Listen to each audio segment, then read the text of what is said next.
Hello friends, Hyderabad metro rail phase 2 ప్రాజెక్టులో పెద్ద twist వచ్చింది. కేంద్ర ప్రభుత్వం ఇప్పుడు కొత్త ప్రత్యామ్నాయాన్ని తీసుకొస్తోంది.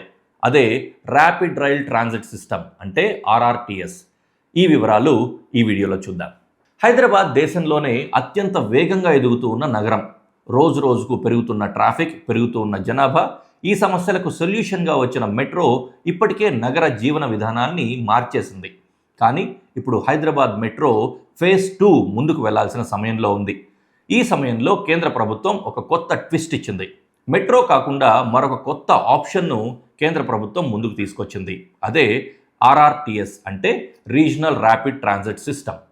హైదరాబాద్ మెట్రో ఫేజ్ 2కు ప్రత్యామ్నాయంగా ఆర్ఆర్టీఎస్ను పరిశీలిస్తున్నారు. ఇప్పటి వరకు మెట్రో విస్తరణపై చర్చ జరుగుతూ ఉండగా సెంట్రల్ మాత్రం హై స్పీడ్ రైల్ ఆధారిత ఆర్ఆర్టీఎస్ను ప్రతిపాదించింది. ఇది సాధారణ మెట్రో కంటే వేగంగా, ఆధునికంగా ఉండడమే కాకుండా ఖర్చు తక్కువగా ఉంటుందని భావిస్తున్నారు. ఈ ప్రాజెక్ట్ మొత్తం 192.2 కిలోమీటర్ల నెట్వర్క్తో రూపొందించబడింది. దాని అంచనా వ్యయం సుమారుగా 48,000 కోట్ల రూపాయలు. ఇది రాష్ట్ర ప్రభుత్వం ప్రతిపాదించిన మెట్రో ప్రాజెక్ట్ కంటే కూడా దాదాపుగా 11,000 కోట్ల రూపాయలు తక్కువ. రాష్ట్ర ప్లాన్ ప్రకారం మెట్రో ఫేజ్ 2 ఖర్చు సుమారుగా 59,000 కోట్ల రూపాయలు అవుతుంది. ఇందులో ముఖ్యమైన అంశం ఏంటంటే ఎల్ఎన్టీ కంపెనీ వాటాను ప్రభుత్వం కొనుగోలు చేయాల్సిన అవసరం ఉండదు. ప్రస్తుతం ఉన్న మెట్రో ఫేజ్ 1 అలాగే కొనసాగుతుంది. అంటే ఇప్పటి వరకు ఉన్న సిస్టంలో పెద్ద మార్పులు లేకుండా కొత్త నెట్వర్క్ను అభివృద్ధి చేయనున్నారు. ప్రతిపాదిత మార్గాల్లో పటాన్ చెరువు నుండి లక్డికాపుల్ వరకు, రాయదుర్గ నుండి కోకాపేట వరకు, ఎంజీబీఎస్ నుండి చాంద్రాయన్ గుట్ట వరకు, అలాగే ఎయిర్పోర్ట్ కనెక్టివిటీ కోసం ఆర్జీఐఏ నుండి హయత్ నగర్ వరకు మార్గాలున్నాయి. అదనంగా ఫేజ్ 2Bలో ఫ్యూచర్ సిటీ, మేడ్చల్, షామీర్పేట్ వంటి ప్రాంతాలకు విస్తరణ ఉంటుంది. ఈ ఆర్ఆర్టీఎస్ ప్రాజెక్టులో ఈటీసీఎస్ సిగ్నలింగ్ సిస్టమ్ ఉపయోగించనున్నారు.